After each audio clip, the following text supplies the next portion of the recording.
Allahumma shalli ala sayyidina Muhammad. Sehingga mereka tidak hanya memimpin untuk kepentingan pribadi. Kalau atas kayu kaji yang disimpan jika nabi mengumumkan segala informasi. Dia walau sebawati tidak bisa mengalisi ada orang payung yang pada pengajaran para dewa pada zaman dahulu bersatu. Om Sang Diwasa, tuntunlah anak kami sama dalam tujuan, sama dalam hati. Ini kami sampaikan kepadamu dengan pengalaman Tuhan yang Yesus Kristus dan Roh Kudus.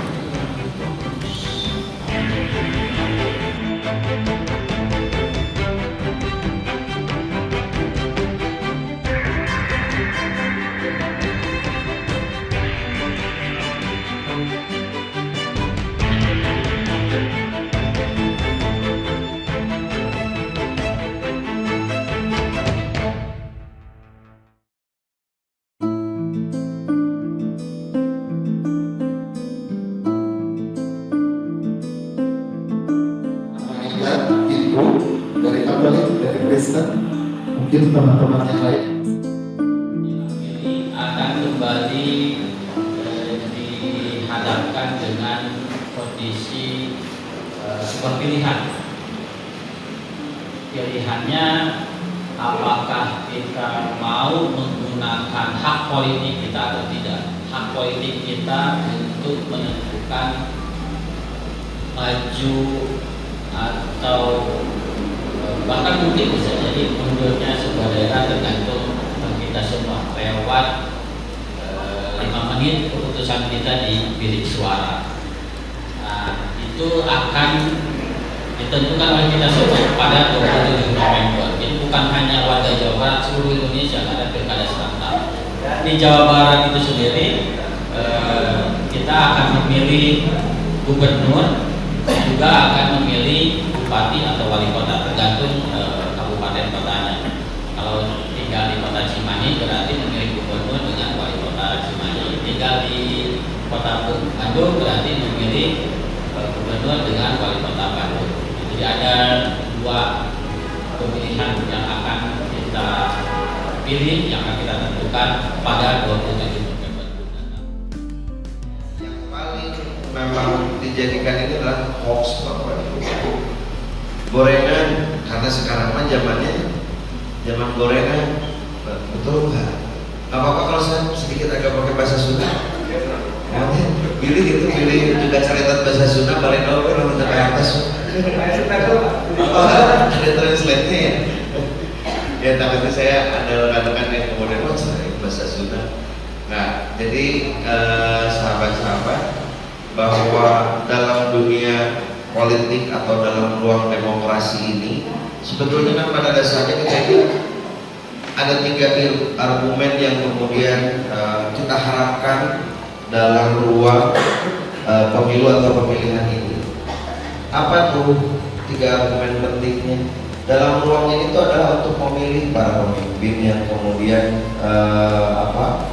bertanggung jawab, para pemimpin yang kemudian amanah, para pemimpin yang kemudian bisa melaksanakan apa yang menjadi amanah dari rakyat.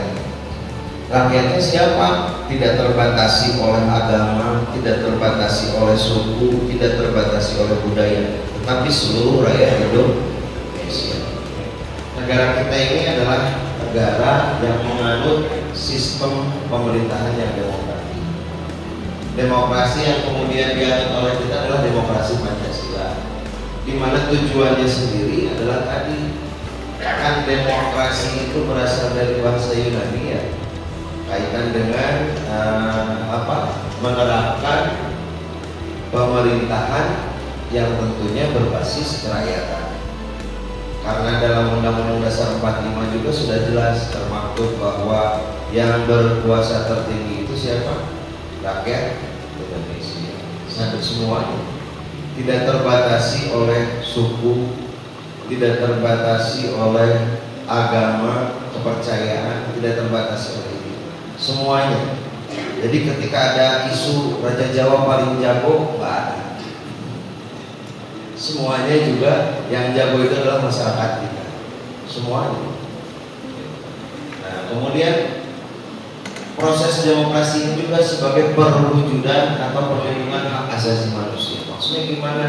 Dalam proses ini kita diberikan hak seluas-luasnya kepada Bapak dan Ibu tuh memilih para pemimpin itu bukan karena uang, bukan karena iming-iming, bukan karena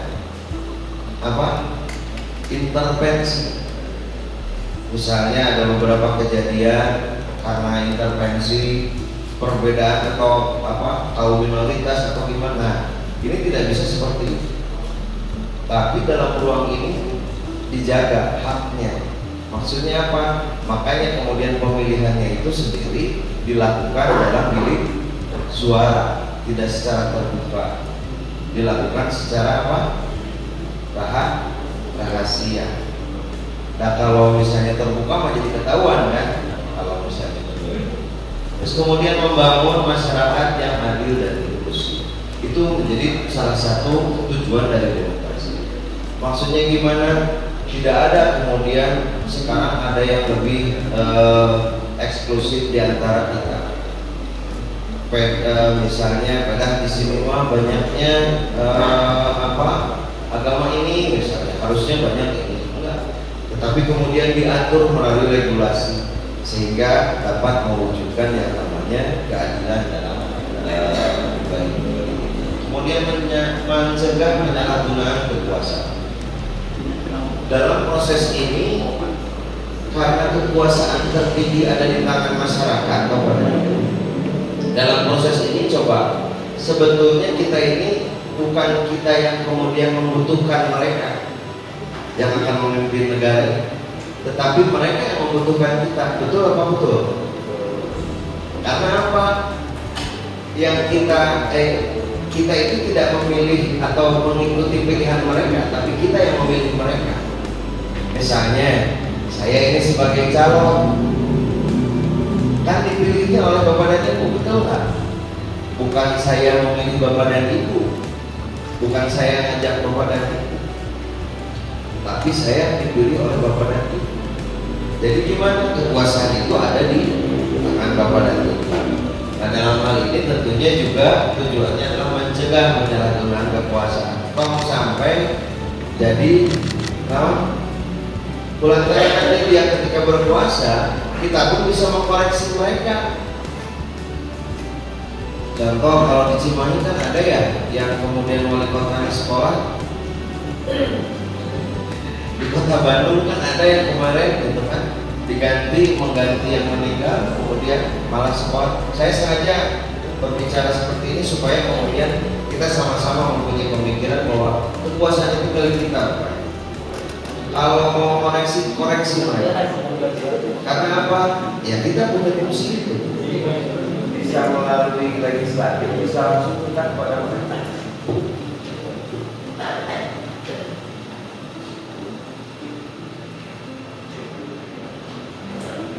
Cek.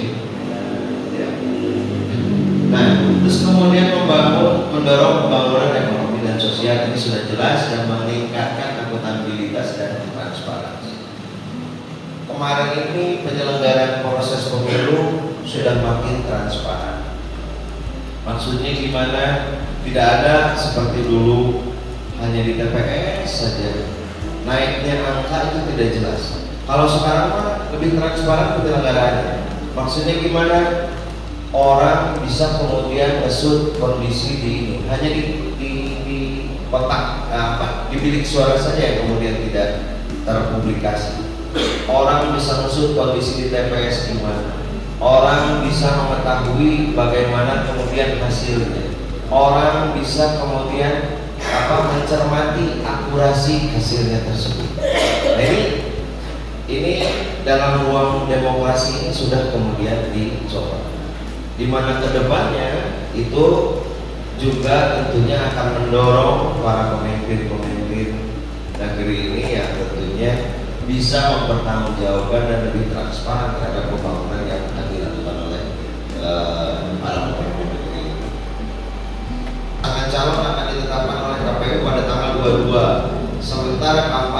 adalah menurut aturan 3 hari setelah ditetapkan, berarti tanggal 25. Nah ini bakal ada indikasi nih, ada 3 hari masa jeda yang kemudian bakal dimanfaatkan untuk kampanye. Kalau nggak ada, cegah oleh kita, jangan sampai tentunya mereka melakukan tindakan yang melanggar.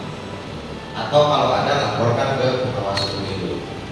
Kampanye kita politik uang, kekerasan dan intimidasi ini yang selalu menjadi potensi yang memang muncul dalam proses Kita jadi Ardian, salah satu komisioner KPU Jawa Barat. Nah ini juga tahun 2005 pernah bergabung di Jakarta. Yunita masih ingat kepada Hendy kan? 2005 bergabung di Jakarta dan cukup lama aktif sekali. Juga terima kasih kepada Romo Yaya dan jajarannya sudah diangkat tempat ini. Oleh karena itu saya ingin mengapresiasi soal tempat ini. Saya ingin menambahkan informasi tentang Romo Setia Pranata. Tentu Bapak Ibu sudah tahu. Dan saya kira hakikat dari forum ini kita silaturahmi saja ya. Karena info-info bisa kita cari di internet, tetapi tatap muka, kita bercanda bersama, bergembira seperti Bapak gembira memberi langsung, itu yang sulit kita dapatkan di online. Mudah-mudahan memang kita nanti melaksanakan pemilu dengan gembira. Kemarin Pak Hendy sudah menyelenggarakan sosialisasi pemilu melalui stand up comedy. Itu stand up comedy itu untuk menyaingi kelucuan para politisi. Jadi tidak hanya politisi saja yang bisa lucu, stand up comedy menyeimbangkan itu. Nah, tempat ini di Aula Romo Setia. Romo Setia itu salah satu ikon dari tokoh Jakartarum. Jadi Jakartarum itu pada tahun berapa Romo Wisdo? 2018 kita menggambar 10 tokoh, 12 tokoh keragaman, 13 dengan Bapak Edi Taminata ya, menggambar tokoh-tokoh keragaman di kartu remi. Jadi ada kartu remi yang King, Queen, Jack-nya sudah kita ganti dengan tokoh-tokoh keragaman. Di situ ada Gus Dur, ada Yohanes Lemena, ada Dewi Sartika, ada Rohana Kudus, dan ada Romo Setia.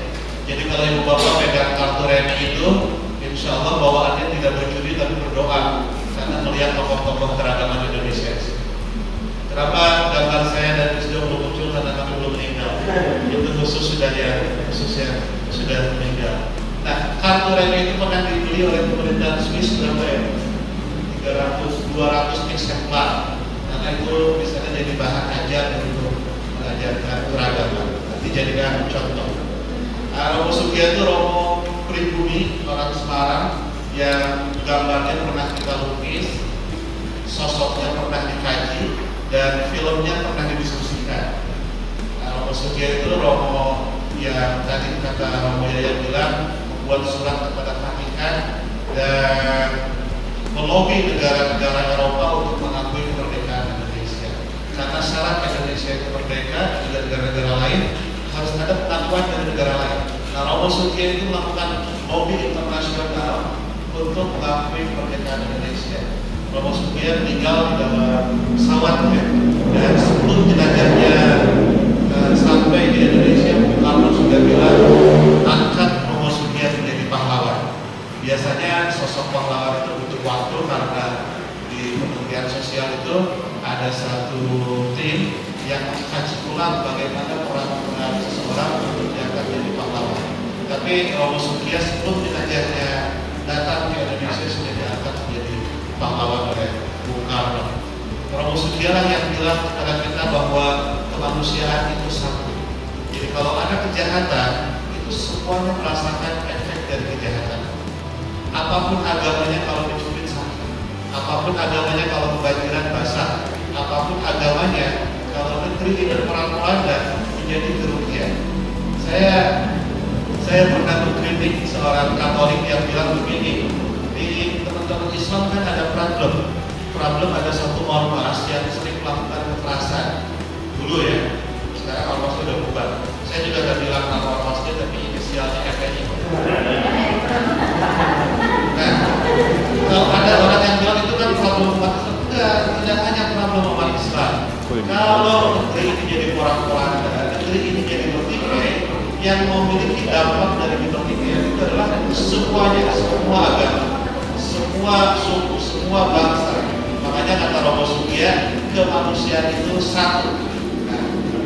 karena itu satu hal penting dari konsep Romosugia adalah memperjuangkan Katolikan itu sama dengan memperjuangkan ke-Indonesiaan. Memperjuangkan ke-Indonesiaan sama dengan memperjuangkan ke-Katolikan.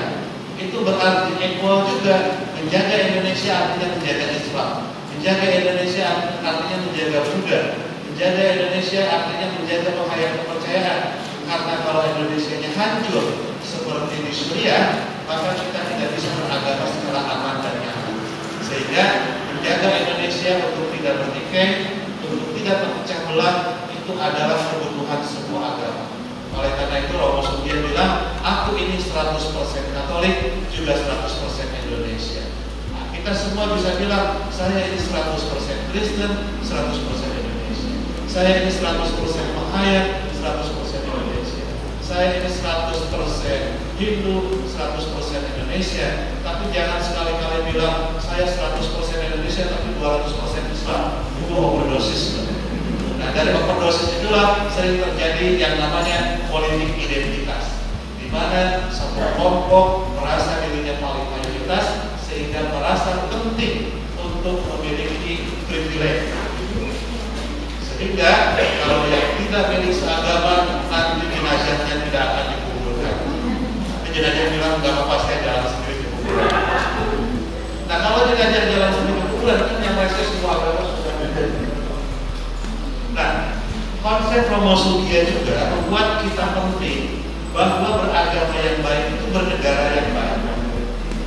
Nah, pemilu ini adalah cara untuk bernegara yang baik. Dulu Elvis pernah bikin program bagaimana cara pandang agama-agama melihat pemilu. Nah, ini jadi penting karena kalau ada agama yang tidak fokus dengan kebangsaan, maka agama itu juga dia bingung nanti akan hidup di mana, beribadah di mana, nyaman dan amannya di mana. Jadi keberadaan suatu negara adalah prasyarat penting bagi bisa dijalankannya agama. Saya sering ditanya, kawan mana yang lebih penting, bela agama atau bela negara? Kalau nggak bisa jawab, itu namanya Jawa Sungkawa. Saya jawab, bela negara bagian dari bela agama bagian dari bela negara. Karena bagaimana mungkin kita bisa beragama dengan baik kalau negaranya hancur, seperti di Suriah. Mau bisa takut bom, mau Jumatan takut ada yang tembak, mau acaranya pin, takut ada yang gerak, sehingga keamanan dan kenyamanan negara adalah prasyarat dari tumbuhnya sebuah agama. Jadi tanggung jawab menjaga negara itu juga adalah tanggung jawab kita sebagai umat beragama. Pak Quraisy Sihan itu pernah ditanya oleh Gus Yahya ketua PBN, Pak Quraisy, apa hukumnya menaati undang-undang lalu lintas? Kata Pak Quraisy, wajib, baik secara kenegaraan maupun secara keagamaan. Kenapa? Kalau secara kenegaraan sudah jelas, undang-undangnya sudah ada. Secara keagamaan, semua agama mencintai keteraturan. Kalau kita tidak teratur itu akan susah. Ada satu kota tempat Wisnu tinggal, itu lampu hijau itu artinya jalan, lampu merah itu jalan terus. Nah, itu yang membuat lalu lintas akan semakin macet. Nah, kata Pak Quraisy, penting menjaga mentaati undang-undang lalu lintas karena dengan menjaga undang-undang lalu lintas kita semua tertib, kita semua bisa hidup aman dan nyaman. Dan lagi pula negara kita berdiri di atas pemahaman agama-agama yang berbeda. Jadi implementasikanlah kita sebagai umat beragama yang baik itu dengan menjadi warga negara yang baik. Makanya saya suka senang tuh pada teman-teman Kristen kalau Agustusan itu ada misa khusus, misa kemerdekaan ya. Jadi kita boleh berbeda ya, misa kemerdekaan. Jadi kemerdekaan ini hal yang bersyukur dalam itu pesan moral dari kenapa Wisnu memilih tempat ini, tempat Romosugia, agar kita ingat kembali bahwa mensukseskan pemilu itu urusan kenegaraan dan urusan kenegaraan itu bagian dari urusan agama kita sendiri. Nah, nilai yang selanjutnya, kenapa kita berbicara tentang Romosugia? Jakarta Laut itu dalam berkegiatan punya 4 pendekatan. Satu, pendekatan teologis, bahwa dialog antar agama harus didorong dari keyakinan teologisnya masing-masing. Tadi di Hindu kita sudah dengar Vasudewa Kutumbaka. Di Hindu juga ada konsep Tat formasi. Formasi itu engkau adalah aku dalam bentuk yang lain. Jadi pada saat engkau disakiti maka harus sudah menyakiti diri. Nah, harus muncul dalam pernikahan dalam Kristenan iman boleh bahwa seluruh manusia itu gambaran Tuhan. Kalau kita merusak manusia, maka kita sedang merusak Tuhan. Dalam Islam juga ada hadis qudsi yang bilang Allah itu maha besar. Saking besarnya Allah, itu tidak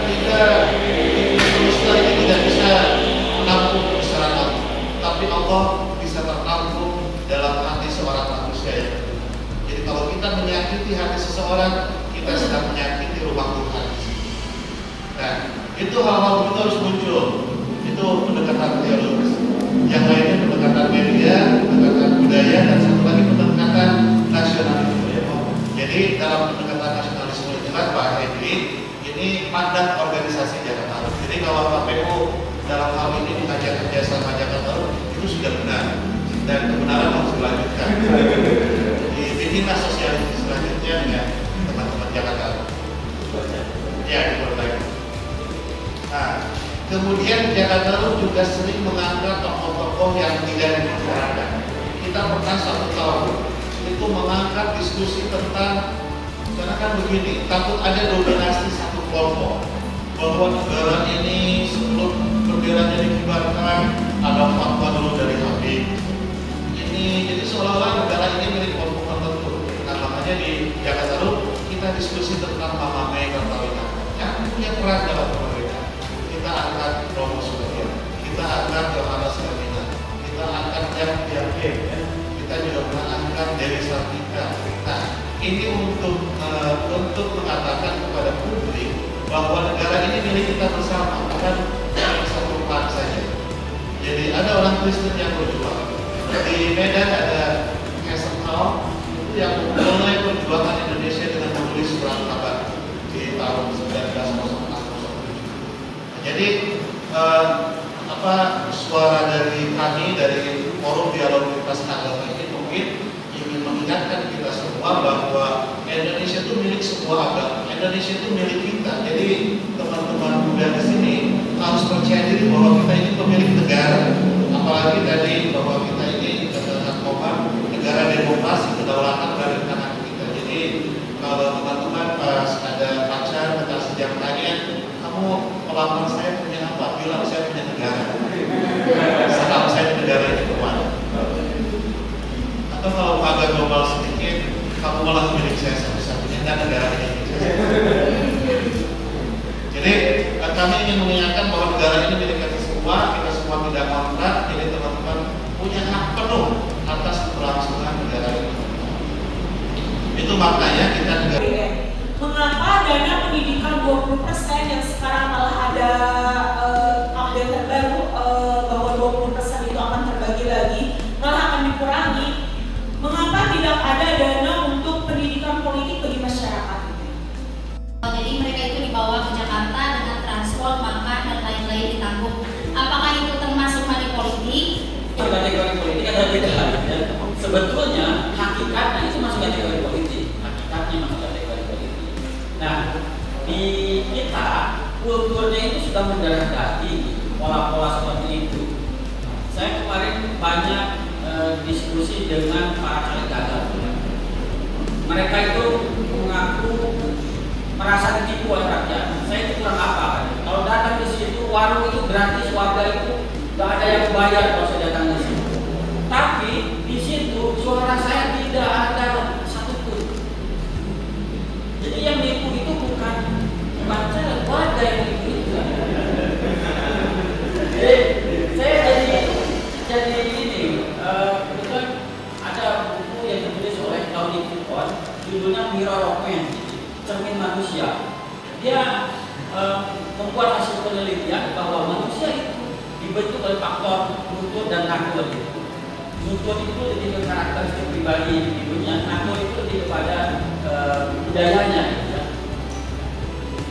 Nah, dari antara nutur dan natur itu mana yang paling besar pengaruhnya? Ternyata nutur budaya manusia yang berupaya lingkungan itu lebih besar pengaruhnya. Nah sekarang kita di masyarakatnya itu udah mohon maaf gitu, sedikit gitu. Jadi kultur money politik yang dibungkus dengan sodako, yang dibungkus dengan pemberian bantuan sosial itu sudah mendarah daging sedemikian rupa sehingga ketika kita menjual gagasan itu nggak laku. Datang misalkan saya ke komen rumah ibu, ke warga sekitar di rumah ibu, bapak ibu semua, saya menjual gagasan, diusir oleh ketua RT-nya, serius diusir. Karena ketua RT itu dalam tanda kutip mereka sudah punya paham politik tertentu dan mereka pasti akan mengarahkan warganya untuk pilih siapa. Itu kondisinya beda dengan di Amerika. Tadi ibu kita di Amerika seperti di Amerika itu kok KPU di sana itu jelas pasangan calon itu diharapkan memberikan bantuan dalam bentuk apapun kepada pemilih, bahkan bisa dibatalkan.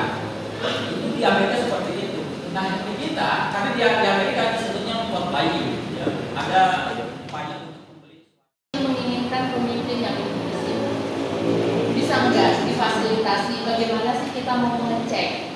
Walaupun mungkin nanti ini sangat normatif gitu ya. Misalnya, apakah nanti dalam debat kandidat itu disertakan pertanyaan yang akan membuka perspektif para calon wakil gubernur ini punya visi, punya pandangan yang lebih inklusif, terutama sebenarnya terkait dengan tadi teman-teman dari kelompok marginal, baik apapun ya bentuknya, kelompok marginal itu tidak digunakan sebagai alat untuk put together kepada kelompok lain gitu ya, memanfaatkan mereka gitu ya. Nah itu yang paling penting terkait dengan beragam agama, orientasi seksual dan seterusnya gitu ya. Jadi tidak dijadikan.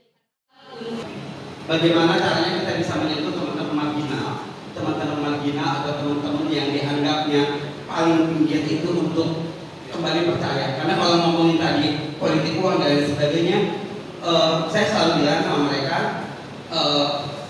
kalau kami paham tentang isu politik programnya KPU, kalau untuk calon presiden kita udah pernah lihat calon presiden. Ini masih Jawa Barat, kita lihat ada gubernur, ada calon wali kota. Ini jujur aja saya Cimahi baru nih. Saya nggak tahu calon saya itu orang ini. Apakah ada debat wali kota, debat gubernur? Nggak perlu. Namun yang kemudian menjadi menarik adalah demokrasi ini seperti ada kelemahan yang cukup besar dan ruang celah yang bagi saya itu menjadi hal yang lazim gitu ya, karena kebenaran dipilih atas dasar banyaknya orang yang berkata benar gitu. Bahkan Socrates pada zaman itu mengkritik demokrasi di Athena karena beliau berpikir bagaimana mungkin pemimpin dipilih oleh masyarakat yang kali itu tidak mempunyai wawasan atas politik dan pemerintahan.